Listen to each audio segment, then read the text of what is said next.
시청자 여러분, JTBC 뉴스룸을 시작하겠습니다. 정부가 병원을 떠난 전공의들과 의대 증원 반대를 주도하고 있는 의사협회에 대해 정말 법대로 절차를 밟기 시작했습니다. 어제로 못 박아뒀던 복귀 시한이 지나자마자 경찰은 바로 의협에 대한 압수수색에 나섰고, 복지부는 전공의들에 대한 업무 개시 명령을 이렇게 홈페이지에도 공개적으로 올려버렸습니다. 명령서를 못 받았다, 전달이 안 됐다, 이런 주장을 원천 차단하겠다는 겁니다. 하지만 의협 쪽에도 물러설 기미는 전혀 없습니다. 오늘은 아예 국민께 불편을 끼쳐드릴 수도 있을 것 같다는 말까지 했습니다. 먼저 김지윤 기자가 보도합니다. 의사협회 정문에 경찰들이 서 있습니다. 잠시 뒤 수사 관계자들이 나옵니다. 어떤 자료 중심으로 가져오셨을까요? 업무방해 관련돼서 따로 자료 나온 거 없었을까요? 오늘 오전 경찰이 강제 수사에 들어갔습니다.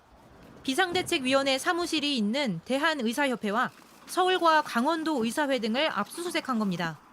주수호 의협 비대위 홍보위원장 등 2명은 집도 포함됐습니다.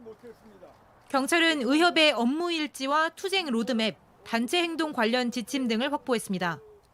압수수색 영장엔 전공의 9천여 명과 공모해 집단 사직서를 내게 하고 정부의 업무 개시 명령을 거부하도록 도왔다는 혐의가 적혀 있었습니다. 경찰이 전공의 사태와 관련해 의사단체를 압수수색한 건 이번이 처음입니다. 지난 2000년 의학 분업 집단 행동 때와 2007년 금품 로비 의혹 수사 때 의협을 압수수색한 바 있습니다. 이번 압수수색은 의협과 의료계를 압박하는 동시에 전공의들에 대한 강경 조치를 예고하는 성격이 큽니다. 정부는 마지막 복귀 시점을 지난달 29일로 정한 바 있습니다. 경찰은 6일과 7일 주수호 비대위 홍보위원장 등 이번 압수수색 대상에 포함된 의협 간부들을 잇따라 불러 조사합니다. 이와 별개로 정부는 예고한 대로 이달 4일부터 복귀하지 않은 전공의들에 대한 행정적, 사법적 조치를 취한다는 방침입니다. 면허 정지와 고발 등의 대상은 전공의협회 비상대책위 집행부나 각 병원의 전공의 대표들이 될 가능성이 큽니다. JTBC 김지윤입니다. 정치권 소식으로 이어갑니다. 문재인 정부 법무부 장관 출신이면서도 친명으로 거듭난 추미애 전 장관, 또 국민의힘으로 갔다가 이재명 대표의 영입으로 돌아온 이현주 전 의원의 출마지가 정해졌습니다. 모두 현역 의원의 민주당인 양지입니다. 가뜩이나 깊어진 당내 갈등이 더 깊어질 걸로 보이는데, 이런 가운데 홍익표 원내대표까지 공천을 강하게 비판하고 나섰습니다. 구혜진 기자입니다. 홍익표 원내대표는 공관위가 보이지 않는 손이 작동하는 것처럼 일방적으로 운영되고 있다고 비판했습니다. 현장에서 논의되는 것들이 어떤 의견을 제시해도 반영이 잘 안 되고 이미 다른 형태로 정해진 형태로 일방적으로 가는 방식이 40%까지 페널티를 받는 홍영표 의원이 경선만 시켜주면 탈당하지 않겠다고 했음에도 결국 경선에서 제외된 걸 놓고도 매우 부적절하다고 비판했습니다. 이명백 공관위원장은 민주당의 혁신 공천이 잘 되고 있다고 강조했습니다. 민주당의 이 공천의 효과로 민주당이 다시 그 승기를 잡을 수 있을 것이라는 전망이 많이 나오고 있습니다. 여전사라고 부르며 험지 출마를 명분으로 내세웠던 추미애 전 장관과 이현주 전 의원은 양지를 향했습니다. 추미애 전 장관은 경기 하남갑에 전략 공천됐고 이현주 전 의원은 경기 용인정에서 경선을 치릅니다. 임종석 전 실장이 컷오프된 서울 중성동갑과 비교하면 지난 대선에서 민주당이 더 많은 표를 얻었던 곳입니다. 도농 복합 지역입니다. 새로 분구되는 미사를 중심하는 지역 말고요. 기존 지역이기 때문에 우리 당으로서는 굉장히 이른바 험지라고 할 수 있습니다. 공관위는 비명학살이란 비판을 의식한 듯 오늘은 86 대표 주자인 이인영 의원에게 단수 공천을 발표했고 친문 전해철 의원과 박지원 전 국정원장, 정동영 전 장관 등 비명계 올드보이들에게도 경선 기회를 줬습니다. JTBC 구혜진입니다. 3.1절을 맞아 JTBC는 잊혀진 영웅의 흔적을 추적했습니다. 임도현 비행사는 일본 비행기를 몰고 탈출한 뒤에 일본군과 전투를 벌이며 독립운동을 했습니다. 그런데 정부는 자료가 부족하다며 임 비행사의 행적을 인정하지 않고 있습니다. 김한수 기자가 취재했습니다. 제주도 들판입니다. 허름한 가건물이 서 있습니다. 임도현 항일 비행사 기념관입니다.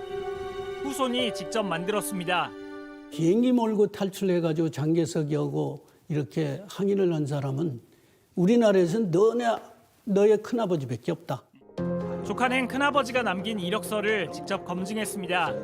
먼저 일본 비행학교에서 비행사 자격증을 땄다는 기록부터 찾았습니다. 어렸을 때 집안 어른들에게 들었던 탈출 기록도 찾았습니다. 그리고 1936년 일제가 임비행사에게 징역을 선고한 판결문까지 확보했습니다. 임비행사가 다치카와 비행학교에 재학 시절 비행술 수업을 하다 상하이로 도항했다고 적혀 있습니다. 이 판결문을 찾기 전까지는 보훈처에서는 이걸 인정을 안 하거든요. 딱 찾았을 때는 저 기분은요, 정말로 진짜 날아갈 것 같은 그런 기분이더라고요. 1937년 중국으로 건너가 광시 항공학교에서 찍은 사진도 발견했습니다. 이력서에 일본군과 전투를 치르다 왼쪽 눈썹 위에 총알을 맞았다고 적어뒀습니다. 조카는 그 증거까지 찾아냈습니다. 법의학 교수님한테 부탁을 해가지고 아침부터 이걸 팠어요. 천공운이 하나 있었다. 이거는 총알에 의한 것을 배제할 수는 없다. 증거를 찾을 때마다 보훈부를 찾아갔습니다.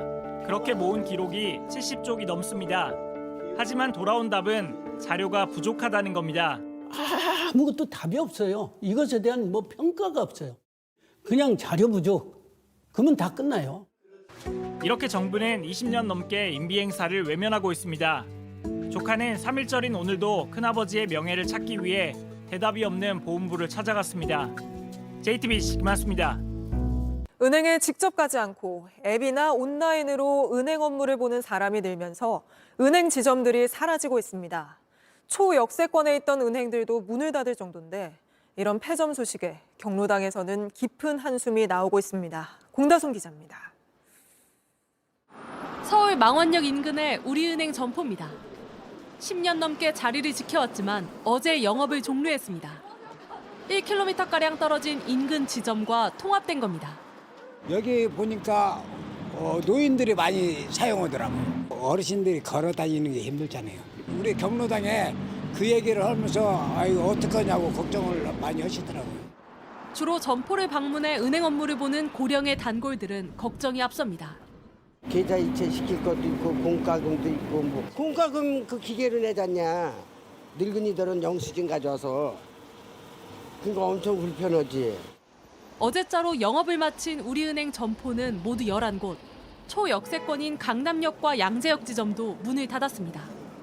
올해 국민은행과 신한은행도 서울과 경기, 인천 등의 점포를 다른 지점과 통합했습니다.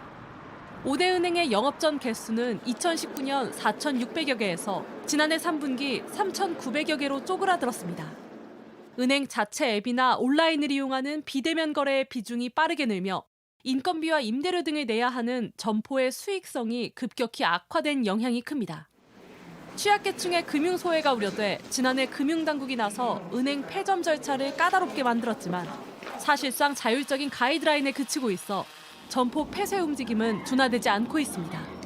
JTBC 공다솜입니다.